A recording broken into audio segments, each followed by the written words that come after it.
then I will now introduce Dr. Richard Scott, who will be talking about the Genomics England Newborn Sequencing Program. So over to you, Richard. Thank you. Thanks, Catherine. And I'm really pleased to be here this evening to talk about our work, but mainly to listen to everyone else about their programs, but also crucially views on where GA4GH can help us as we think through, as Catherine's laid out, there's many issues ahead of us as we explore the best ways to look at the value of whole genome sequencing in newborns. Let me just make sure. I think I'm controlling slides now. So I'm Richard Scott. I'm the Chief Medical Officer at Genomics England, and I'm a clinical geneticist by background. I also work at Great Ormond Street Children's Hospital. We've been thinking about the potential of whole genome sequencing in newborns for a few years now. We've been doing some background work within the UK, jointly with our National Screening Committee, and with various experts and patient groups. And we're very fortunate to have had the backing from our government to launch what we're calling our Newborn Genomes Programme. We've had funding for the last year really to focus on public engagement and exploration with experts, and just to begin to design what a programme might look like to explore this. And what I want to do is share with you where we are today, which is still very much in a design phase, and also where we are in terms of the way we're addressing the different questions that are ahead of us and the different aspects of the programme, particularly with a sort of lens of the sorts of questions that I think GA4GH will particularly help us work through. So we very much see this at the moment as a research question. We're really excited about the potential value of this. As Catherine said, as we'll hear from others, there's enormous potential value in identifying severe treatable childhood conditions early in that window of opportunity where we can make a difference before it's too late. We also know this is complex, and we see this our programme as an important part of answering research questions, which can let us understand what the benefits are, what the challenges, the practicalities, so that we can help others make decisions about whether this is something that should be adopted in the longer term. And what we've developed a vision for, based on work we've done with the public in the UK, crucially, we've formed an NHS steering group with input from across medical specialties and genomics and screening expertise in the UK to design, to look at what the questions are we feel we need to address.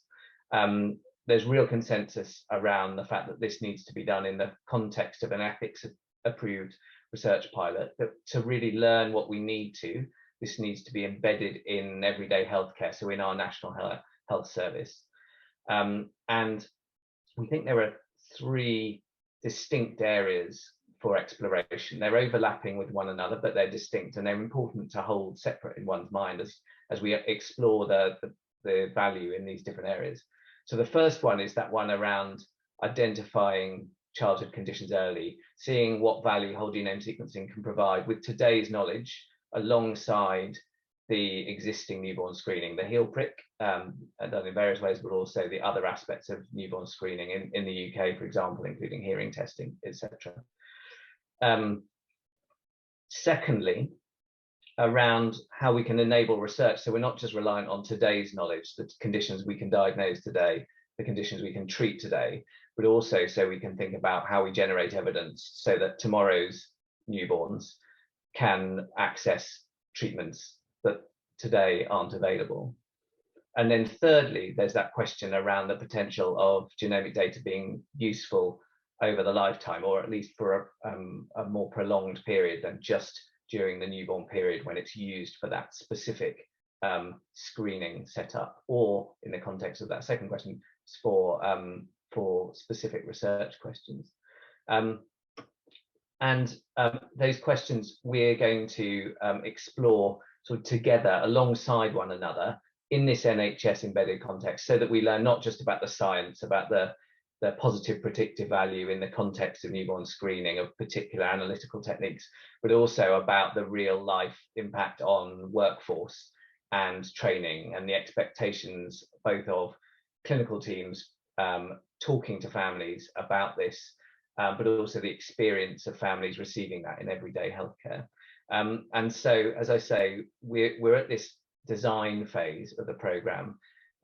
We expect to launch our programme, which will sequence 100,000 babies over approximately a 2-year period, starting next summer. So we're spending this next year in that design, thinking about all of the different aspects of the programme. And the outputs from our programme will be obviously some benefits returned to families during the course of the programme itself. But crucially, it'll be evidence to inform decision makers in the UK and hopefully elsewhere around the value of this in their health system. So I think that focus on the types of evidence that we need to generate is really crucial. And I think it's that weaving together of engagement with the public, with experts. Often, I think people consider those as separate conversations. I think one of the real challenges in work like this is to make sure that we have that dialogue in a more sort of joined up way, if you like, because there are very strong public views and expectations in certain areas where we can only really address them by joining those conversations up. And we're keen from the outset of this programme to design this with the public, with experts, and with the people who'll be delivering it on the ground in the NHS. So this slide here just highlights, and I'll just walk you through some of the questions that we're exploring at the moment. These are the sort of different work streams we've got running within our programme. And the little yellow stars, the stars on the different blocks there, show you where there is we've set up already a specific working group looking at some of the questions. One of the really key things is maintaining dialogue between the different areas, because a lot of these questions overlap. So, for example, we have a group going through a process of identifying at the moment the principles that should lie behind our selection of which conditions we should screen for. There are obviously criteria that are out there for screening currently used by our screening committee, used elsewhere in the world. We're really keen to make sure that we look at those in the context of whole genome sequencing and produce something where we can explain to families and to experts why specific conditions did or didn't make it onto the list for our research programme. And make sure that part of that is also about the practicalities. Have we got sort of fully joined up care available in our health systems so that when we're returning findings to families, we know what the clinical pathway is end to end, and that we see as almost as important as sort of any other aspect of the programme. We've also, for example, linked to that, got an specific ethics working group thinking about the ethical principles, not just about the conditions we select, also about the governance of our programme overall. One of the aspects that we think will be really crucial during this programme is not just setting up the sort of ethical framework, but ethics research running through the programme. For example, and we think particularly around the aspect to do with lifelong or longer term storage of genomic data. I think lots of this will be building on existing principles that are there already in genomics or elsewhere in healthcare. But equally, I think there are also some questions that we will be needing to explore where there aren't yet norms. And I think 1 minute warning. Establishing those and having a to and fro between the ethics work and the ongoing sort of public dialogue during the programme will be really important. And then my final slide, just back to this sort of framing slide that sets out how we're thinking about the programme as a whole. I think I'd highlight just a handful of the areas where we're sort of thinking about sort of live questions. There are many questions across the whole programme. I think just to pick one more, talking again about that longer term storage of genomic data, I think Catherine touched on it before, and I think GA4GH will be useful here as well. I think really thinking carefully about how people expect their data to be held, and access to that data being governed, and the communication about how their data might be accessed will be particularly key in this program, in a way that perhaps it's a little different in a diagnostic setting. So Augusto from Genomics England is also going to share some thoughts on the role of GA4GH in this area later, but I hope that's given you a bit of a feeling for how we're approaching our work. Great, thanks so much, Richard. And we're going to have 4 presentations and then move into a panel discussion. So next cab off the rank is Zanitza Stark from Australian Genomics. Over to you, Zanitza. Thank you, Catherine. Oops.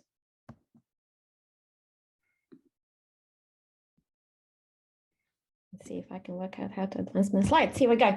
So a little bit of background on newborn screening in Australia. So currently we have a number of state-based programs which screen for well over 20 conditions.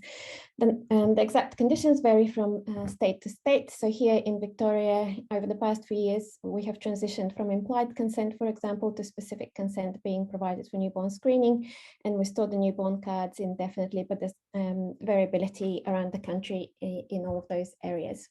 What we're excited about is a new funding opportunity from our government, which was announced last year. So $12 million worth of research funding administered through the Medical Research Fund, specifically the Genomics Health Futures mission. This will fund a minimum of 4 projects. So these were announced so this opportunity was announced last year. The applications are in, and we're going to find out the outcomes hopefully in June. So we expect to see 4 or 5 projects up to $3 million each to run over the next 5 years. We have done a number of studies previously that will inform our approach to designing genomic newborn screening pilots. First and foremost, the Mackenzie's Mission Reproductive Carrier Screening Program, which has actually just finished recruitment. So this was a national program that has offered screening to almost 9,000 couples from around the country. So this was reproductive carrier screening to couples who are either contemplating pregnancy or already pregnant. So this program has actually laid a lot of the groundwork for future population screening programs by developing tools and processes. So for example, most of the provision of information and recruitment and consent were done using an online decision support tool, with genetic counselors being reserved for couples who have additional questions, and certainly for those who received positive results.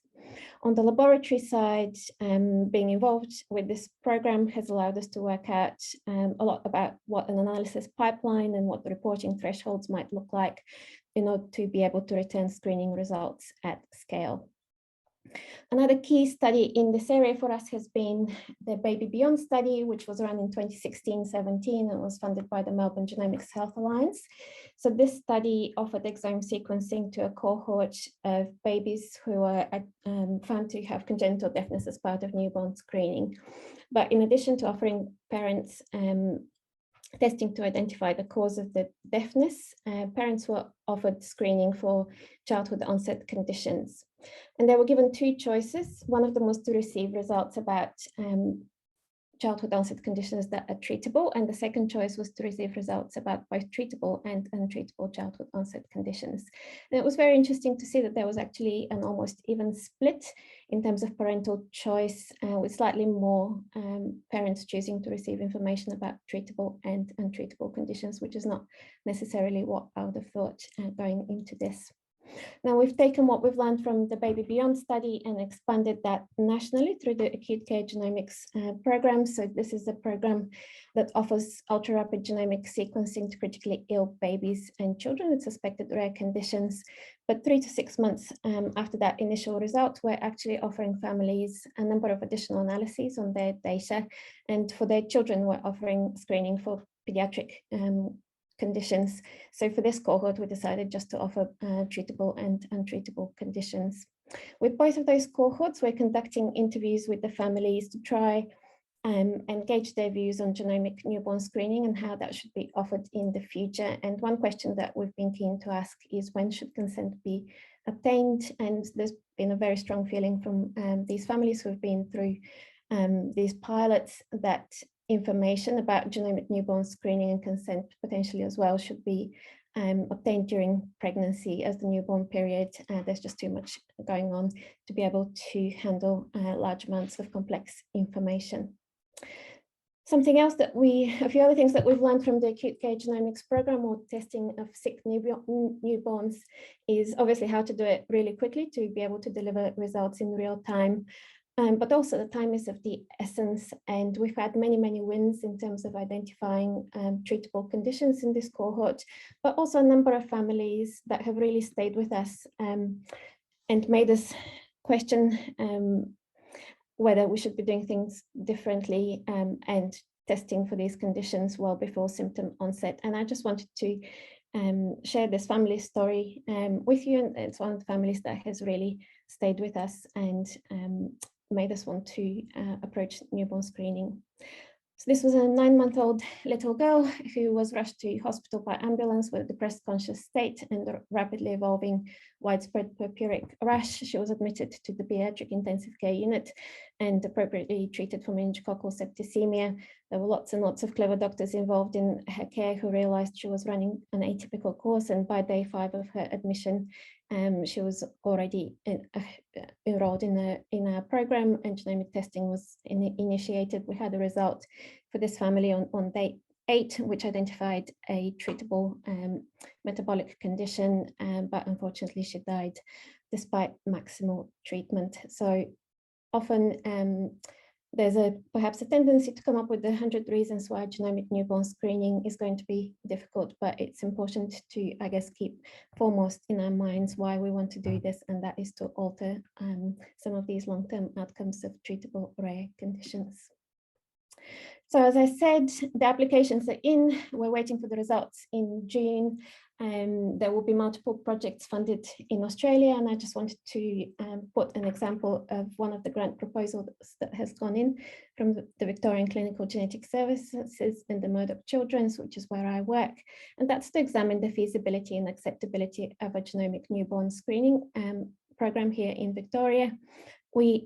Based on those prior experiences, we've decided, if we're funded, to offer information about genomic newborn screening and seek consent from couples during the pregnancy using an online decision support tool. We are looking to sequence around 1,000 newborns using whole genome sequencing on the GA4GH cards, which we receive as we're the providers of the traditional newborn screening program in Victoria. So we're not looking to obtain additional samples. We're planning to analyze the data and report on around 500 treatable childhood onset disorders, looking at a turnaround time of about 2 to 3 weeks. And we are very keen to explore this idea of long-term storage and reanalysis for lifetime healthcare benefit. There will be multiple projects funded around Australia, and we hope all of those will come together to form a consortium over the next 5 years to enable collective learning and also help us to develop a national approach going forwards. So what are some of the ethical and data management issues that we are thinking about as we're about to go into these projects? Obviously, I talked a little bit about our desire to improve outcomes for rare disease. There is obviously also concern about not reducing the uptake of the existing newborn screening program, which for us is well above 99%. There's the very important issue of consent, of how and when and by whom that should be provided. And obviously, if we're going to store the data, at what point do we need to reconsent the individuals who are tested as they approach adulthood? Obviously, equity and equity of access is going to be an important issue, particularly for culturally and linguistically diverse groups. And also the issue of distributive justice. Is this a good use of the research dollar? Yes, absolutely. Now is the right time to be running these pilots. Is it going to be good use of the healthcare dollar? Well, that's what we're here to find out and generate the evidence for. In terms of data management issues, obviously an important one is going to be linkage with the electronic medical records, particularly if we are going to enable the reuse of the data for lifetime healthcare, in particularly in offering, for example, pharmacogenomics or screening for adult onset conditions or reproductive carrier screening down the track. Obviously, we want to enable the use of this data for research with appropriate consent. And because we are a federated nation, federating our data is also going to be an important challenge for us. Great, thanks so much, Sinitsa. And we'll now move on to Alexandra Fellini from Italy on the Screen for Care. So over to you, Alexandra. Thank you, Catherine. Thank you. Hello, everybody. I'm Alessandra Ferlini. I'm from Italy. I'm a medical geneticist. And I will present our very recently granted project from EU and IMI, which is Screen for Care. You see here the title, so shortening the path to rare diseases, diagnosis using newborn screening and also digital technology. So our project is based on two main pillars. So of course, genetic newborn screening that we are discussing now at this meeting, but also digital technologies supporting data collection and data analysis from rare diseases and from rare disease patients. The project has just started, so October 2021, and is now running. And I go ahead. In the project, this is just to show you the overview, the vision that the Screen for Care has, and is composed by three main pillars, as I said before. So, of course, the newborn screening, so to champion a sustainable genetic newborn screening framework for many rare diseases. Also to federate the ecosystem of rare diseases, the newborn screening knowledge in a single federated repository, and improve and accuracy, the speed, and to accelerate the patient diagnosis using innovative tools able to better address patients and families and in general rare disease stakeholders toward a correct diagnostic path. Okay, so going ahead, we have many deliverables, many milestones, but just I underline the main milestone we aim at of course achieved. So the first, of course, is the landscape analysis of what is already existing about rare disease, all recommendation, strategical initiatives, and so a sort of general systematic analysis of what is already there. And this is why it's so important that we, as Screen for Care, are interacting with all other initiatives, not only in Europe, but around the world. So this is, of course, why I'm so happy to be here with you now, in order to really be being synergistic and not, duplicate any efforts or any strategies or plan for newborn screening. We have a real-life newborn screening running, so on babies, and we plan to run that based on gene panels, but also whole genome sequencing, mainly addressing early symptomatic infants. So we will see that in a while, and also developing new algorithms to screen electronic health records, and this new tool, so symptom checker, in order, as I said before, to provide a ready-to-use, easy handling tool to patients, families, and stakeholders to follow up, to monitor the diagnostic path for rare disease patients.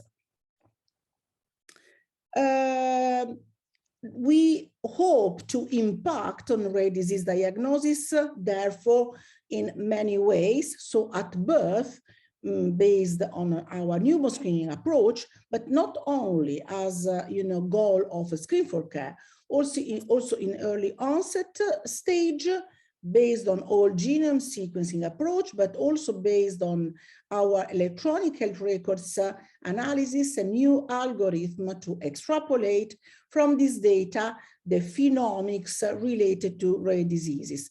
And finally, generally, the health care providers cycling, so this digital tool that can prime up,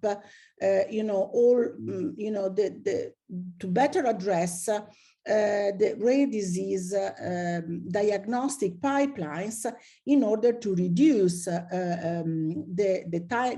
turnaround timing for getting the right diagnosis for rare disease patients. So, and also all these approaches, these 3 different approaches may impact and may also, help in establishing other collaboration and synergic initiatives with similar other projects ongoing.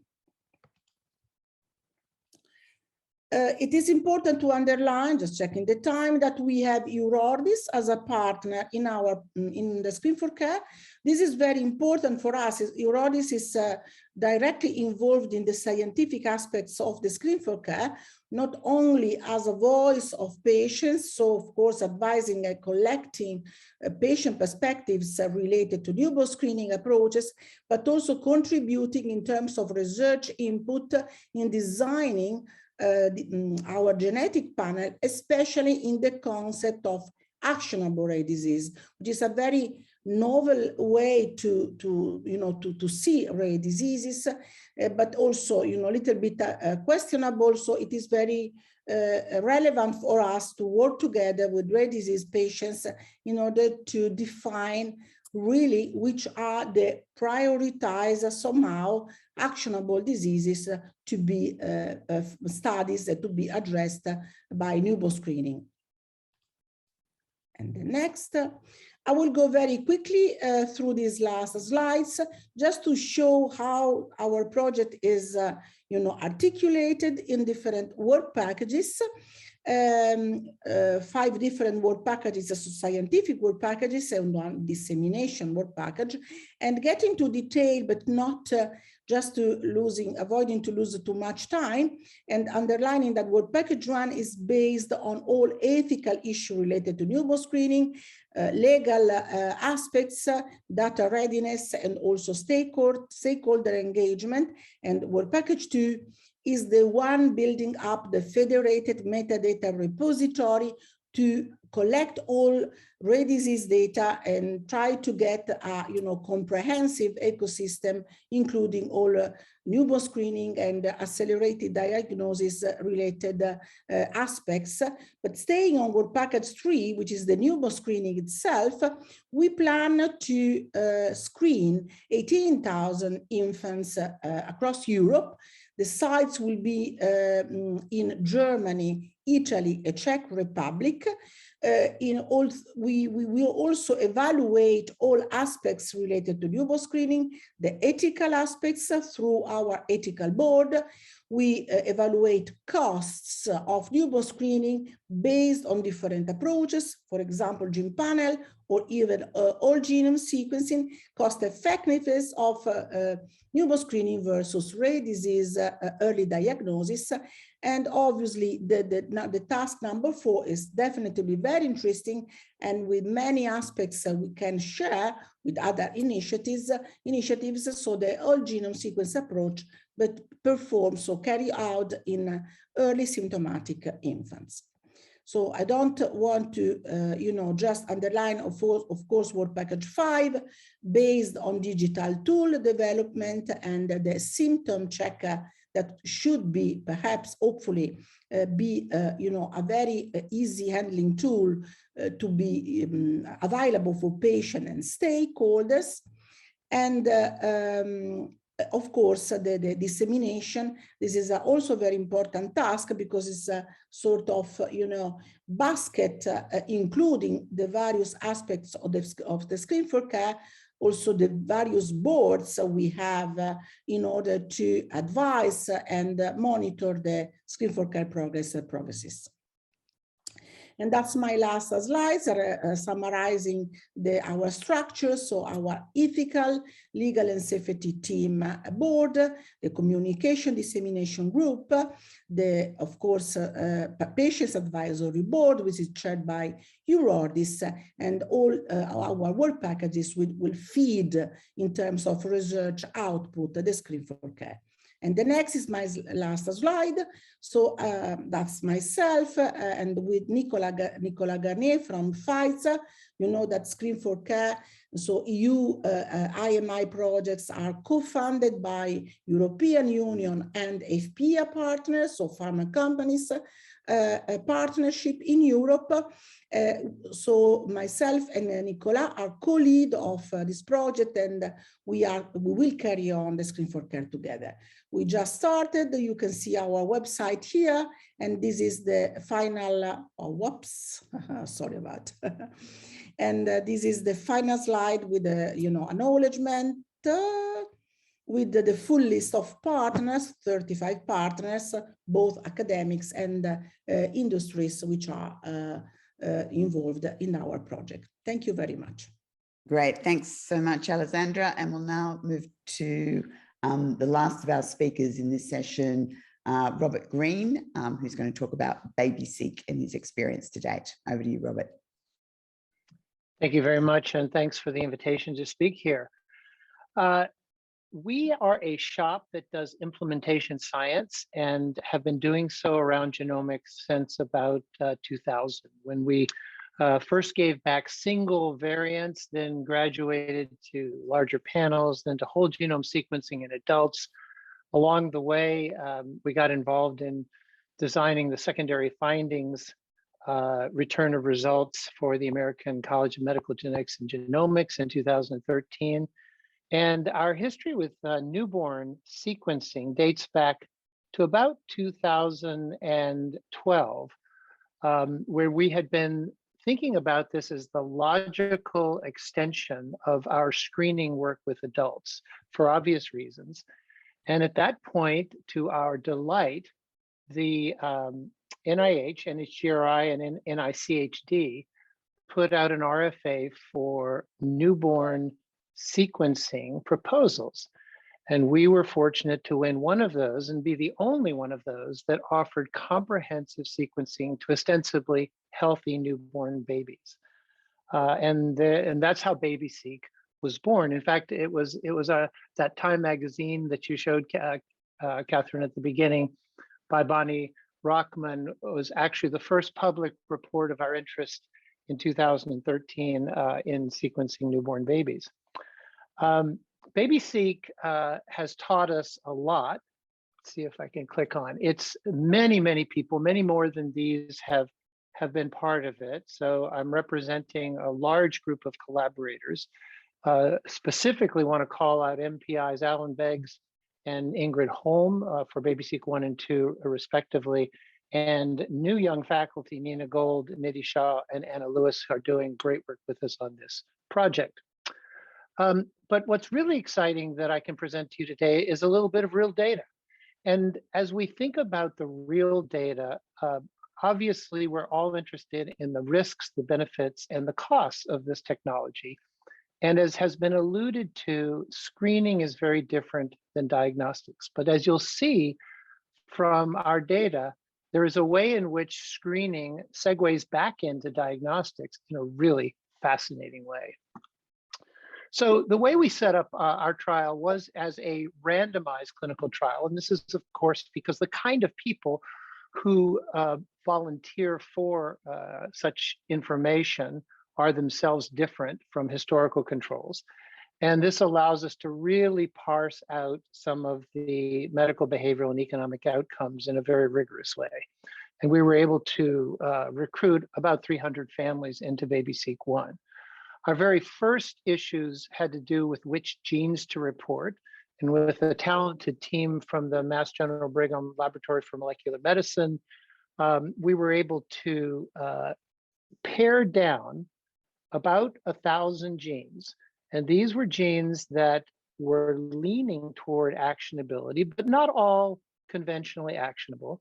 Were really selected for genes with strong and definitive evidence of disease gene validity, because we figured that scientific truth was the most important value here. We also leaned into genes that had, as best we could tell, higher penetrance and, of course, pediatric or adult or adolescent onset.